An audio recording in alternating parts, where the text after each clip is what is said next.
నమస్తే. నేను మీ బాబీ వర్ధన్. బీబీసీ వాయిస్ ఛానల్లోని కామెంటరీ బాక్స్ కార్యక్రమానికి స్వాగతం. ఇవాళ ఒక విచిత్రమైన ప్రపంచం గురించి మీకు పరిచయం చేయబోతున్నాను. మీకు ఆల్రెడీ తెలిసిందే, కానీ దానిలో ఉన్న లోతుపాట్లు అలాంటివి మాట్లాడుకుందాం ఇవాళ. ప్రతిరోజు మీరు టీవీ చూస్తూ ఉంటే బాలీవుడ్ నటుడు షారుఖ్ ఖాన్ వచ్చేసి బాత్రూమ్ ఎలా క్లీన్ చేయాలో నేర్పిస్తున్నాడు. ఏం వాడితే అది తళతళ మెరిసిపోతుందో చెప్పేస్తున్నాడు. అలాగే మన సుప్రీం స్టార్ మహేష్ బాబు, అలాగే పుష్ప హీరో బన్నీ బాబు, వీళ్ళిద్దరూ కొన్ని శీతల పానీయాలు మన చేతుల్లో పెట్టి తాగండి అని చెప్తున్నారు. ఈ మధ్య కొత్తగా హీరోయిన్గా వచ్చి అత్యంత చలాకీగా ఉన్న శ్రీలీల పలానా కారప్పొడి వాడితే మీ వంటలు అదిరిపోతాయని చెప్పి ఆవిడ కూడా చెప్తూ ఉన్నారు. ఇలా రకరకాల నటీనటులు, సెలబ్రిటీలు ప్రతిరోజు కొన్ని ప్రోడక్ట్స్ సంబంధించి ప్రకటనలకు మన చెవులో జోరెత్తిస్తుంటారు. నిజమే, ప్రకటన లేకుండా మీడియా మనుగడ సాగించలేదు. మనిషికి ప్రాణవాయు ఎలాగో మీడియాకి ప్రకటనలు అంత అవసరం. ప్రకటన లేని మీడియా దివాళా తీస్తుంది. అలాగని ఎలాంటి ప్రకటనలైనా మనం ప్రచారం చేయొచ్చా? ఇలాంటి రకరకాల ప్రశ్నలు వస్తాయి. అసలు తీసిన వాడిది తప్ప, లేకపోతే దాన్ని వేసిన వాడిది తప్ప అనే ఒక చర్చ కూడా మొదలవుతుంది. ఏదేమైనా యాడ్స్ అనేవి ఈ మధ్య కాలంలో అత్యంత శక్తివంతమైన ఒక వ్యాపార ప్రపంచంలాగా మనుషులకి దగ్గరవుతున్నాయి. మీడియా నిర్వహణ కత్తి మీద సాము లాంటిది, చాలా ఖర్చుతో కూడింది. గతంలో అయితే మామూలు సాదాసీదా పేపర్లు వేసేవాళ్ళు. ఇప్పుడు ప్రింట్ మీడియా విషయంలోకి వచ్చేసరికి కలర్ఫుల్గా రకరకాల పేజీలు, ఎక్కువ పేజీలు, ఎన్ని వార్తలు ఎక్కువ ఇస్తే అంత సర్క్యులేషన్ పెరుగుతుందనే ఒక యావ, ఇవన్నీ కూడి ఖర్చు పెరిగిపోయింది. అందువల్ల సరిపడా ప్రకటనలు వస్తే తప్ప ఆ కంపెనీ, ఆ మీడియా సంస్థ మనుగడ సాధించలేదు. ఇక ఎలక్ట్రానిక్ మీడియా విషయంలోకి వచ్చేసరికి రేడియో, లేకపోతే టెలివిజన్, ఆఖరికి సినిమాల్లో కూడా పెద్ద పెద్ద యాడ్స్ చేస్తూ ఉన్నారు. సో యాడ్స్ చేసేవాళ్ళు ఆ ప్రోడక్ట్స్ తాలూకు, కంపెనీ తాలూకు ప్రోడక్ట్స్ని ప్రచారం చేసుకోవడానికి సాదాసీదా మనుషులను పెట్టి ప్రచారం చేస్తే అవి ఎవరు చూడరు కనుక సెలబ్రిటీలకు కోట్లు డబ్బులు కుమ్మరించి యాడ్స్ తయారు చేస్తూ ఉంటారు. నిజంగా అయితే యాడ్స్ అనేవి చాలా క్రియేటివ్ జాబ్. ఇప్పుడు 3 గంటల్లో సినిమాలో చెప్పే నీతి కానీ, లేకపోతే సందేశం కానీ 30 సెకండ్లలో చెప్పడం అనేది ఒక యాడ్స్కి అది వీలవుతుంది. అంటే సినిమా కంటే ఇంకా ఎక్కువ సృజనాత్మకత అవసరమైన ఫీల్డ్ ఏదైనా ఉందంటే అది అడ్వర్టైజింగ్ ఫీల్డ్. కానీ ఇక్కడ ఇదంతా చాలా ఖర్చుతో కూడిన పని. అది చిన్న ప్రోడక్ట్ అయినా పెద్ద ప్రోడక్ట్ అయినా ముందు ప్రచారం అంటూ సాగాలి. ఆ ప్రచారం కూడా సెలబ్రిటీస్, మోడల్స్తో సాగాలి. అసలు ఆ ప్రోడక్ట్కి దాంట్లో చేస్తున్న నటీనటుల హావభావాలకు అసలు ఏమాత్రం సంబంధం ఉండదు. ఉదాహరణకు లోదుస్తులు, అండర్వేర్లు అలాంటి వాటికి ఆడవాళ్ళని చూపెడతారు. ఎందుకు? వాళ్ళకేం సంబంధం అది? అలాగే లేడీస్కి సంబంధించిన దాంట్లో మగవాళ్ళను కూడా, అంటే అఫ్కోర్స్ రేర్ అది, కానీ మెన్స్ వాడే ఎక్కువ ప్రోడక్ట్స్కి ఆడవాళ్ళను కూడా ఎక్స్ప్లాయిట్ చేయటం అనేది ఈ ప్రపంచంలో, ఈ యాడ్స్ ప్రపంచంలో మనం చూసే ఒక ఎత్తుగడలాగా చెప్పుకోవాలి.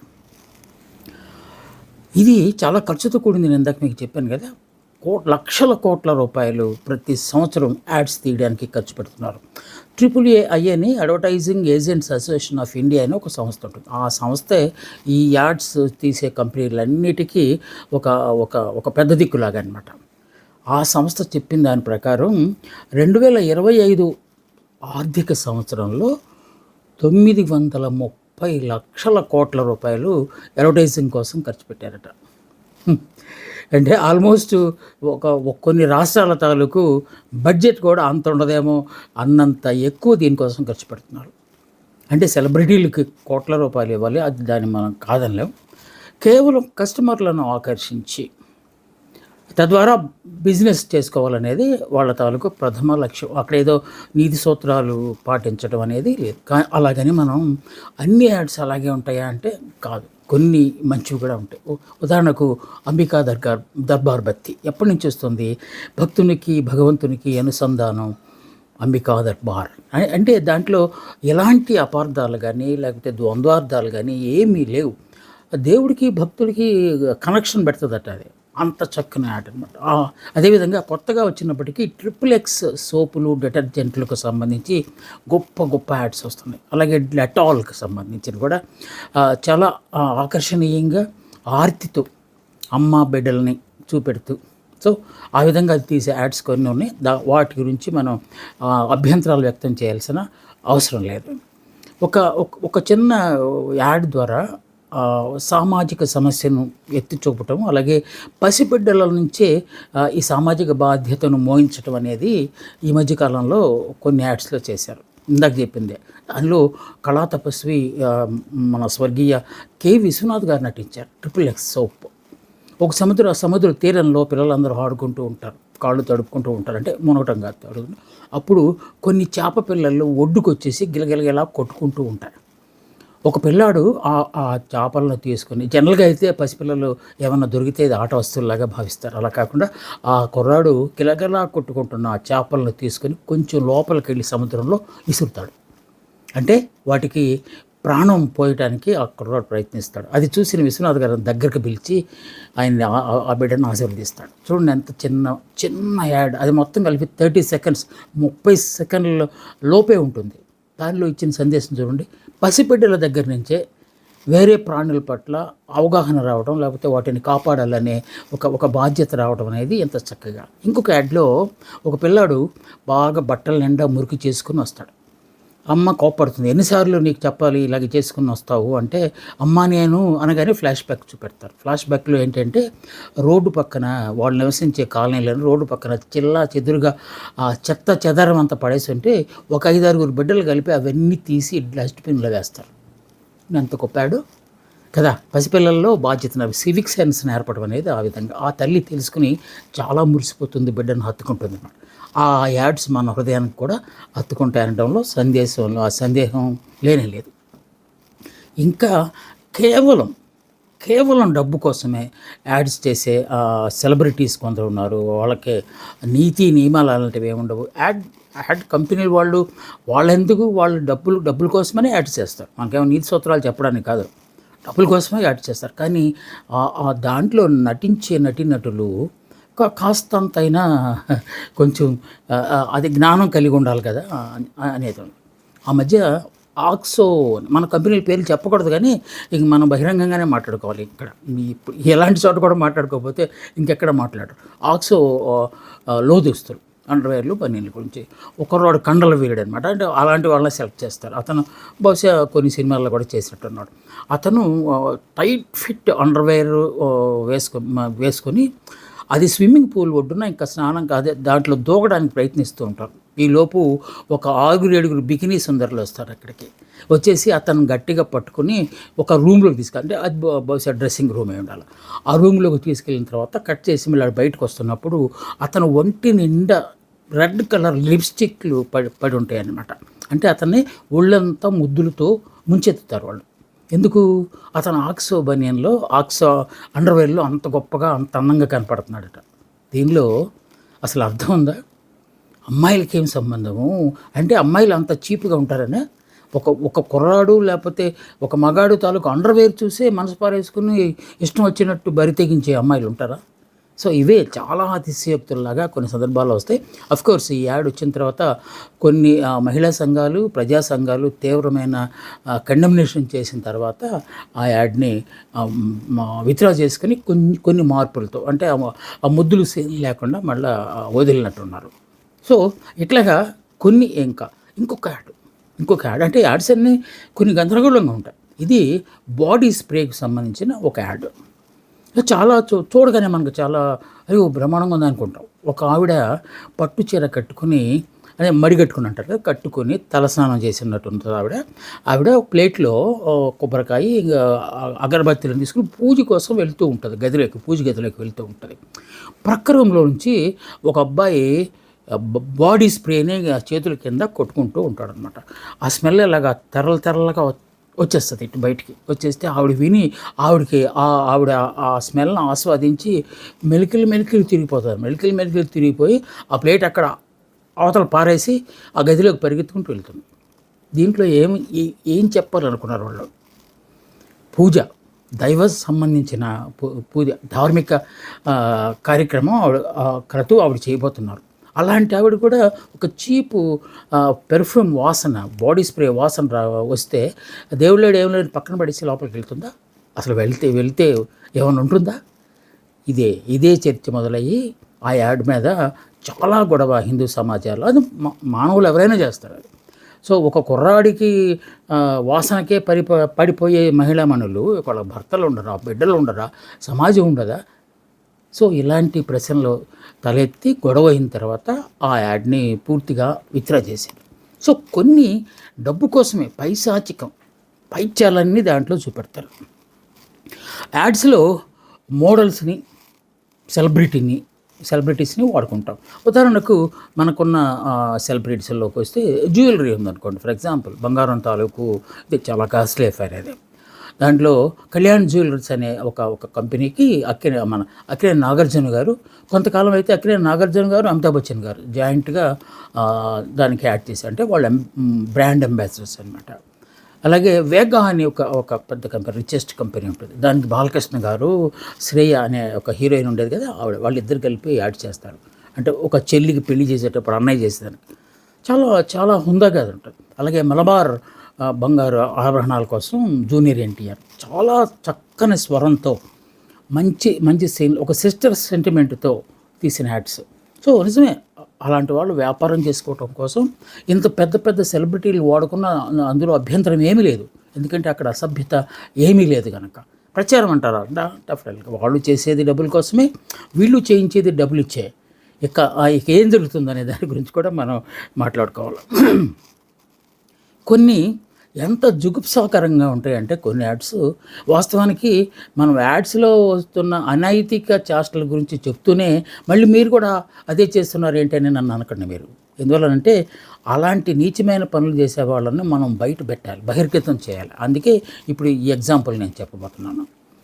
ఆ మధ్య అంటే కొంతకాలం క్రితం జాన్ అబ్రహాం, బిపాసా బసు ఆ జంట గురించి మనకు తెలియదు ఏముంది, చాలా సినిమాల్లో చేశారు. వాళ్ళు బాలీవుడ్లో ఉంటారు. వాళ్ళతో ఒక కంపెనీ యాడ్ చేసింది, ఒక పేస్ట్ కంపెనీ యాడ్ చేసింది. సీన్ ఏంటి అంటే జాన్ అబ్రహాము ఏదో ఘోరమైన కిరాతకమైన పని చేసి జైలు పాలవుతాడు. అతను జైల్లో ఉంటాడు. అతను ఉరిశిక్ష పడుతుంది. ఉరిశిక్ష పడినప్పుడు జనరల్గా ఏం చేస్తారు, తెల్లవారుజాము 4:30, 5 ఆ ప్రాంతంలో ఉరి తీస్తారు. అది ఎందుకు తీస్తారో దానికి ఒక లా ఉంది. సో అలాగా అతను ప్రిపేర్ చేయడానికి బిపాసా బసు జైలర్ వేషంలో అక్కడికి వస్తుంది. వచ్చి అతనితో మాట్లాడుతుంది. అంటే వేకప్ కాల్ అంటారు దాన్ని. వేసేసి లాస్ట్లో మన సినిమాలో చూసి దాని ప్రకారం అయితే మీకు ఏమన్నా చివరి కోరిక ఉందా అలాంటివి అడుగుతారు. కానీ ఆవిడ వెళ్ళిపోయి ఆర్ యు రెడీ అని అడుగుతుంది. మీరు రెడీగా ఉన్నారా, ఇంకా మీకు ఇప్పుడు కాసేపట్లో ఉరి తీయబోతున్నారు అన్నట్టు మర్చిపోయాను, బ్రష్ వేసుకున్నారా అని అడుగుతుంది. అడగగానే ఎస్ మ్యామ్ అంటాడు ఆయన. అంతే. ఎవరు? John Abraham. అనగానే ఈ మేడం గారు మెలికలు తిరిగిపోతారనమాట. అంటే జాన్ అబ్రహాం నోట్లోంచి అలా వచ్చేస్తుంది అనమాట ఆ సుగంధం అని. సాధారణంగా తెల్లవారుజాము 4 గంటల కంటే ఏం వాసన వస్తుందో మనం తెలుసుకోవచ్చు. కానీ అది అక్కడున్న బిపాసా బసు లోపల ఉన్న జాన్ అబ్రహాం కనుక అతని నోట్లోంచి సుగంధమైన వాసన వస్తుందట. ఈవిడ మెలికలు తిరిగిపోతే సిగ్గుపోతూ బట్టలు సర్దుకుంటూ బయటకు వస్తూ పోస్ట్ పోన్ అని పెద్దగా వస్తుంది అనమాట. ఏంటంటే ఉరిశిక్షను కూడా ఆపేసింది. ఏంటంటే అప్పుడు క్లోజప్లో మనకి క్లోజప్ పేస్ట్ వాడాడంట ఆయన. అందువల్ల అంత సువాసన వచ్చిందట. దానివల్ల బిపాసా బసు కరిగిపోయి ఒరిగిపోయిందట. ఇది యాడ్. ఏం చెప్పాలని చూశాడు ఆయన దీనిలో. క్లోజప్ యాడ్ మామూలుగా మీరు రాసుకుంటే పళ్ళు తలతల్లాడిపోతాయి, అలాంటివి చెప్పొచ్చు కదా. కానీ ఇక్కడ అసలు ఏకంగా జైలు శిక్షనే వాయిదా వేసేంత గొప్ప పనితనాన్ని క్లోజప్ చూపెడుతుందని చెప్పి ఆయన చెప్పడం అనేది మరి ఇంకా అది జుగుప్సకు పరాకాష్ఠగా మనం చెప్పుకోవాలి. ఇలాంటి వాటిలో ఏం చెప్తారంటే ఏం చెప్పరు. వాళ్ళిద్దరినీ ఆ యాడ్లో చేయించడం అంటే కోట్లు ఖర్చు పెట్టి ఉండాలి.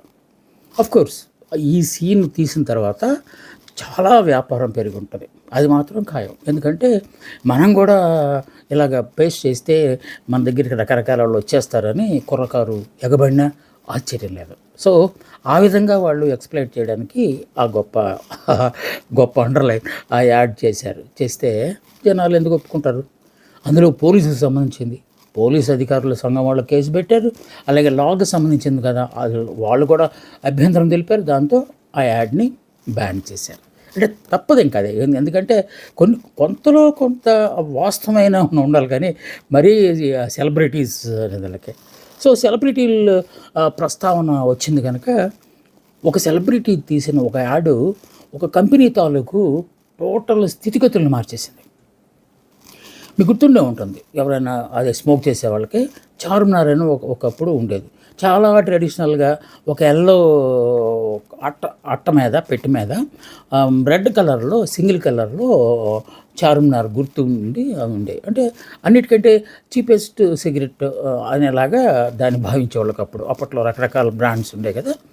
సో అది తీస్తున్న వాళ్ళు వాళ్ళ తాలూకు ట్రెడిషన్, అది ఎప్పటి నుంచో వస్తుంది కనుక, పైగా చార్మినార్ లాంటి దానికి చారిత్రక ప్రాశస్త్యం ఉంది కనుక దాన్ని వదిలిపెట్టకూడదు, మనం ఎలాగైనా సరే మంచి యాడ్ తీయాలని చెప్పి వాళ్ళు పట్టుకోక శేఖర్ కపూర్ని పట్టుకున్నారు. శేఖర్ కపూర్ ఎవరు? International director. ఏది బ్యాండిట్ క్వీన్ అలాంటి విక్టోరియా అలాంటి సినిమాలు తీసిన ఆస్కార్స్ స్థాయి డైరెక్టర్. ఆయనకు అప్పచెప్పారు. ఏం చేస్తారో మాకు తెలియదండి, మీరు మాత్రం మాకు వ్యాపారం పెంచాలి. ఫస్ట్ ఆయన రావడం ఆ పేరే మార్చేశాడు. చార్మినార్ గారు దాని పేరు చామ్స్ అని పెట్టండి అని పెట్టి, మళ్ళీ సేమ్ వీళ్ళే Bipasha Basu and John Abraham ఈసారి తీసుకెళ్ళి అడవిలో పెట్టాడు. హెలికాప్టర్లో 10 వాడారంట. అక్కడ కెమెరాలు ఎన్నో అసలు లెక్క లేదట. ఎడారిలో ఒక దూరం నుంచి మంచినీళ్ళు కుండలు పట్టుకొని భుజాల మీద తల మీద పెట్టుకొని ఎడారిలో జరుగుతాయి. రాజస్థాన్ ఎడారిలో అలా జరుగుతాయి. అలా పెట్టుకుని వస్తూ ఉంటారు. ఈ అద్దాల జాకెట్లు అవన్నీ వేసుకున్న కొంతమంది అమ్మాయిలు వస్తూ ఉంటారు. అక్కడ ఎడారి దొంగలు ఉంటారు. మన ఒంట్ల మీద వచ్చేసేసి వాళ్ళని చుట్టూ కుమ్మేసి ఆ చుట్టుపక్కల వాళ్ళని రౌండ్ చేసేసి బిపాసా బస్సును లాగడానికి ట్రై చేస్తూ ఉంటారు. బచ్చావో అని అరుస్తుంటుంది ఆవిడ. ఇంతలో ఒక ఇసుక తుఫాన్ లాగా వస్తుంది. సర్రమని ఇసుక వచ్చేస్తుంది. ఆ ఇసుక అలా ఫేడ్ అవుట్ అవగానే ఇసుకలో నుంచి హీరో గారు వచ్చేస్తారు. ఎవరు? మన జాన్ అబ్రహం గారు గుర్రం మీద వచ్చేసి ఇలాగా క్షణాల్లో మనకు అలాగా అనేలోపే ఆమె చేయి పట్టుకుని ముందు కూర్చోబెట్టుకుని గ్యాలప్ చేస్తూ ఫాస్ట్కి వెళ్ళిపోతాడు అనమాట. సో అంతమంది ఒంటెలు వేసుకొని వచ్చిన ఎడారి దొంగలను సైతం ఛేదించి హీరోయిన్ని తీసుకొని దాని మీద పెట్టుకుని గుర్రం మీద వెళ్ళిపోతున్నాడు. ఎందువల్ల? అతనికి ఆ శక్తి ఎక్కడి నుంచి వచ్చింది అంటే చామ్ తాగటం వల్లనే. అప్పుడు చామని తీసుకొచ్చి పెడతాడు. చూడండి, దీంట్లో అశ్లీలత లేదు, ఏమి లేదు. చాలా అడ్వెంచర్ ఉంది. ఆ సినిమాని ముందు వెనక కనుక మనం ఆలోచిస్తూ ఒక గంట సేపు మాట్లాడుకోవాలి దాని మీద. కానీ ఎంత సింపుల్ దీనిలో. ఆఫ్కోర్స్ 1 minute వచ్చింది. అది అద్భుతంగా, అది 70mm సినిమాలో థియేటర్లో చూస్తుంటే మనం నిజంగానే ఎవరికైనా అలవాటు లేకపోయినా కూడా చామ ఒకసారి తాగితే అనుకుంటారు. ఎందుకంటే మరి అంత మంచి అవకాశం పోతుంది కదా, అమ్మాయి మన చేతికి వస్తుంది కదా. సో అలాంటి యాడ్స్ కొన్ని క్రియేటివ్ యాడ్స్ చేస్తారు. ఇప్పుడు ఇదే జంట అంటే వాళ్ళని అనలేం మనం, ఎందుకంటే ఇందాక తీసిన డైరెక్టరు వాడు పైచం, ఏది క్లోజప్ వాడు. కానీ ఇక్కడ శేఖర్ కపూర్ హైలీ క్రియేటివ్. అందుకని అదే జంటను ఉపయోగించేంత గొప్ప యాడ్స్ తీశారో చూడండి అది. సో దాని గురించి చెప్పడానికే నేను ఇది చెప్పాను. ఇక మన వాళ్ళు కూడా కొంతమంది కొన్ని డబ్బుల కోసం చేస్తారు. So for example pan masala, pan Parag అలాంటి దాంట్లో ఒకప్పుడు మహేష్ బాబు గారు కూడా చేశారు. అలాగే షారుఖ్ ఖాన్ చేస్తారు, అక్షయ్ కుమార్ చేస్తారు. ఇవి మీరు తినండి, తింటే మీకు ఏమైనా వస్తుంది అని చెప్పరు, కానీ ఏదో సంథింగ్ ఒక చిన్న ఇండైరెక్ట్గా ఏదో చెప్తారు. దాన్ని వాళ్ళు పాన్ పరాగ్ అట్లాంటివి ఒప్పుకోరు, దానికి ఏదో ఒక్కపడో ఏదో చెప్తారు. అలా కొంతమంది చేస్తారు. ఎందుకంటే ఆ కంపెనీల తాలూకు ప్రొడక్ట్స్ని బిజినెస్ పెంచుకోవడం కోసం అలా చేస్తారు. ఇంకొక జుగుప్సాకరమైన యాడ్ కొన్ని నిజంగా మనం చెప్పుకున్నట్టు చాలా సహజంగా, ఇందాక మనం చెప్పుకున్న జ్యువెలరీ షాపులకు సంబంధించి నాగార్జున గారు, అమితాబ్ బచ్చన్ గారు, బాలకృష్ణ గారు, అలాగే జూనియర్ ఎన్టీఆర్, ఇలా చాలామంది స్టార్స్ మన వాళ్ళు బంగారం గురించి చేస్తారు. ఎందుకంటే అది కాస్ట్లీ అఫైర్. ఆ కస్టమర్స్ కూడా, టార్గెటెడ్ కస్టమర్స్ కూడా వేరేగా ఉంటారు. సో సామాన్యులు కూడా కొనడానికి ఆస్కారం ఉంటుంది, ఎలాంటి పెద్దవాళ్ళని కనుక పెట్టి చేయిస్తే. అందుకని దాన్ని మనం అలా వాడతారు. ఇంకా కొన్ని యాడ్స్ అతిశయోక్తులు, అంటే అసలు మనం వాటిని నమ్మలేము, అంత భయంకరంగా ఉంటాయి. సో ఇలాంటి కోవకు చెందిన ఒక తారామణి గురించి మీకు చెప్పబోతున్నాను. ఇది 90స్లో 90లో జరిగింది ఇది. పూజా బేడి అని మీరు వినే ఉంటారు. ఆవిడకి నిక్ నేమ్ పూజా బాడీ అనేవాళ్ళం. ఆవిడేంటంటే తన నగ్నత్వాన్ని ఎక్కడ పడితే అక్కడ చూపిస్తూ ఉంటారనమాట. ఆవిడెవరో తెలుసు కదా మీకు, కబీర్ బేడి గారి అమ్మాయి. అప్పట్లో ఎయిడ్స్ నియంత్రణ కోసం కొంత క్యాంపెయిన్ చేయాలని కొంతమంది, ఇది ప్రైవేట్ సంస్థలు కూడా, మనకు గవర్నమెంట్ తాలూకు ఏదో కండోమ్ ఉండేది, అది త్రికోణంతో, అది ట్రెడిషనల్గా ఉండేది. దాన్ని కూడా ఎక్స్ప్లైట్ చేయాలని చెప్పి వాడు కేఎస్ అని ఒకటి ప్రోడక్ట్ పెట్టారు. కామసూత్ర అని పెట్టాడు దానికి పేరు. దానికి షార్ట్ ఫామ్లో కేఎస్ అని పెట్టారు. దాంట్లో ఆవిడ చేసిన ఆ యాక్టింగ్ కనుక చూస్తే అసలు మనం ఇక మామూలుగా ఏదో XXX సినిమాలు చూస్తున్నంత జుగుప్సాకరంగా ఉంటుంది. దేశం అంతా దాని మీద గగ్గులు పెట్టారు. ఏంటి అది చెప్పాలంటే అంత ఘోరంగా చెయ్యాలని అడిగారు. కానీ వాళ్ళ తండ్రి గారు ఏమన్నారు తెలిసిన ఆ యాడ్ చూసి, మా అమ్మాయి సామాజిక బాధ్యతను మోస్తుందని చెప్పడానికి నేను చాలా గర్వపడుతున్నాను. ఎయిడ్స్ లాంటి మహమ్మారికి వ్యతిరేకంగా నా కూతురు పోరాటం చేస్తుంది అని కితాబుని ఇచ్చాడు. అంతమంది అంత పైచి ఉన్న వాళ్ళ గురించి మనం ఇంకేం చెప్పలేం. సో డబ్బు కోసం ఎవరు ఏదైనా చేస్తారని చెప్పడానికి ఇంకొక యాడ్ ఏంటంటే టఫ్ షూస్ అని ఒక యాడ్ ఉంటుంది. వాళ్ళు కూడా మంచి సెలబ్రిటీస్ కింద లెక్క. వాళ్ళిద్దరూ మధు సాప్రేయను మన మిలన్ సోమన్, వీళ్ళిద్దరు కలిపి చేశారు. ఒంటి మీద నూలు పోగు లేకుండా బర్త్డే బేబీస్ లాగా వాళ్ళిద్దరు ఆ షూలు ఇరుక్కుపోతారనమాట. వాళ్ళిద్దరిని ఇంకా గట్టిగా చేసేది కొండ చెలువ అనమాట.